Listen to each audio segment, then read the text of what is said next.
Rudi Masud, Gubernur Kalimantan Timur, yang menyebut Deddy Mulyadi sebagai gubernur konten.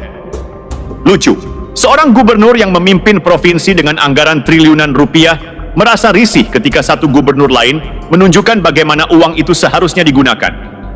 Terbuka, terekam, dan bisa ditonton siapapun.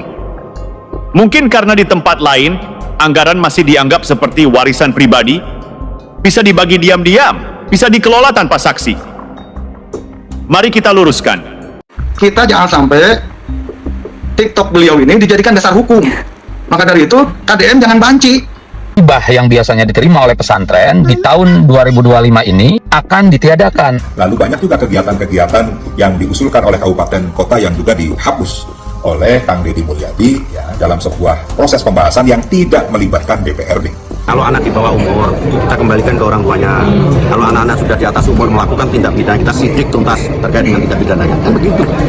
Udah aturan hukumnya, kenapa harus ngarang-ngarang itu? Nggak usah. Peraturan Menteri Pendidikan membolehkan pembelajaran di luar kelas atau di luar sekolah. Tetapi tadi misalnya belajar sejarah, oh ini datang ke museum, kan boleh. Kang Deddy, gubernur konten. Kali ini, rakyat benar-benar menyaksikan bagaimana Deddy Mulyadi terus dikeroyok oleh para politisi yang mulai kepanasan. Mereka mencoba melucuti satu persatu kebijakan Deddy Mulyadi dengan dalih keinginan rakyat. Padahal rakyat justru mendukung kebijakan-kebijakan itu. Tapi inilah kenyataannya. Sama seperti saat mereka kampanye dulu, mereka merangkai kata bersuara lantang atas nama kepentingan rakyat. Padahal yang mereka perjuangkan hanyalah kepentingan mereka sendiri. Bagaimana tidak? Belum genap menjabat 3 bulan, Deddy Mulyadi sudah membuat mafia dana hibah muntah darah dan membuat para pemeras orang tua siswa kehilangan lahan basah. Hari ini kita bahas tuduhan murahan yang dilemparkan oleh pejabat-pejabat yang gelisah bahwa Deddy Mulyadi adalah gubernur konten. Tentu saja tuduhan ini tidak datang dari rakyat. Tuduhan ini datang dari mereka yang alergi terhadap transparansi. Dari mereka yang panik saat kamera rakyat mulai diarahkan ke wajah para pengambil keputusan. Yang paling vokal, Rudi Masud, Gubernur Kalimantan Timur, yang menyebut Deddy Mulyadi sebagai gubernur konten. Lucu, seorang gubernur yang memimpin provinsi dengan anggaran triliunan rupiah merasa risih ketika satu gubernur lain menunjukkan bagaimana uang itu seharusnya digunakan. Terbuka, terekam, dan bisa ditonton siapapun. Mungkin karena di tempat lain, anggaran masih dianggap seperti warisan pribadi, bisa dibagi diam-diam, bisa dikelola tanpa saksi. Mari kita luruskan. Deddy Mulyadi bukan gubernur konten. Ia gubernur yang bekerja dan tidak takut rakyat tahu apa yang dia kerjakan. Di era digital seperti sekarang, transparansi itu bukan pilihan tapi kewajiban. Dan satu hal yang harus dipahami oleh Rudi Masud dan para pejabat lain, kamera itu tidak pernah bohong, kecuali Anda sedang berbohong dan takut ketahuan. Deddy Mulyadi bukan sedang bikin konten, dia sedang bikin sejarah. Baru 2 bulan 25 hari menjabat, dan sudah menghapus praktik pungli di sekolah. Melarang study tour yang membebani orang tua, memberikan perlindungan hukum bagi guru dan kepala sekolah dari kriminalisasi. Menyediakan transparansi anggaran daerah, agar rakyat bisa tahu kemana uangnya mengalir. Lalu datanglah kritik dari Abdul Mukti, Menteri Pendidikan Dasar dan Menengah. Katanya, biarkan sekolah tetap mengadakan study tour, bahkan wisuda untuk anak TK. Iya, Anda tidak salah dengar. Di saat rakyat menjerit karena biaya hidup, orang-orang justru ingin mempertahankan budaya konsumtif dan tidak esensial. Pak Menteri, Pak Gubernur Kaltim, para komentator politik, mari kita jujur sebentar saja. Apakah kalian marah karena Deddy tidak bekerja?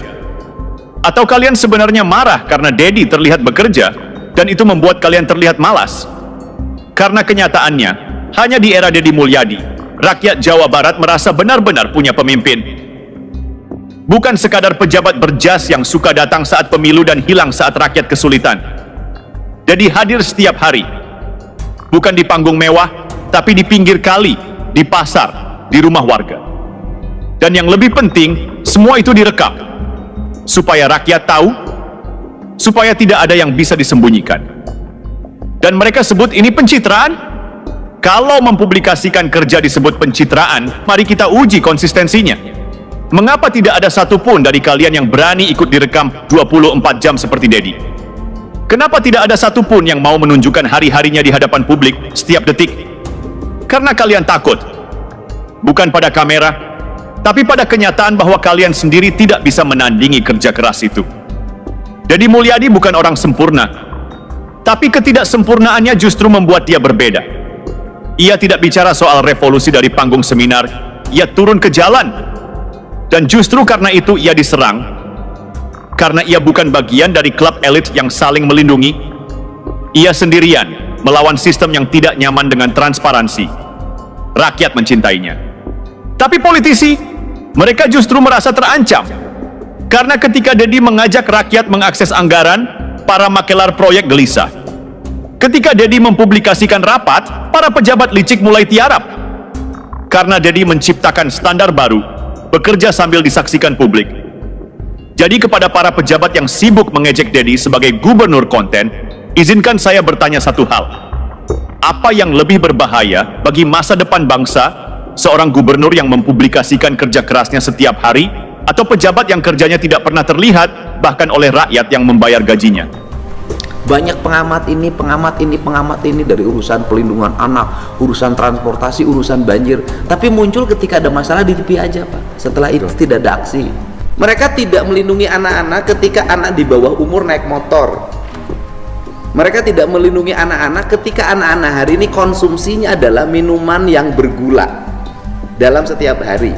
Mereka tidak melindungi anak-anak ketika anak-anak menggunakan obat-obatan yang itu tersebar di mana-mana. Mereka tidak melindungi anak-anak ketika anak-anak hari ini sudah kecanduan Mobile Legends, main game. Kan mereka tidak. Padahal dan kita ingin mengikuti negara maju. Gayanya Amerika, di Amerika nggak ada yang beginian. Outing class, kredit motor gitu loh. Jadi bagi mereka yang hanya melihat di Jakarta, itu tidak akan pernah tahu kehidupan masyarakat yang real. Saya ini hidupnya di tengah-tengah masyarakat, dan saya ini tiap hari itu nanganin orang yang numpuk di rumah saya, di rumah dinas. 100 orang mengadu hal yang sama. Jadi bagi saya hari ini akan tegak lurus. Saya akan lebih mengutamakan melakukan pembelaan terhadap rakyat Jabar, merubah sistem hidupnya, meringankan beban mereka, dan mereka harus bersekolah sampai SMA. Saya tidak akan mendengar siapapun. Yang penting saya sebagai gubernur Jabar bertanggung jawab terhadap kesejahteraan rakyat Jabar.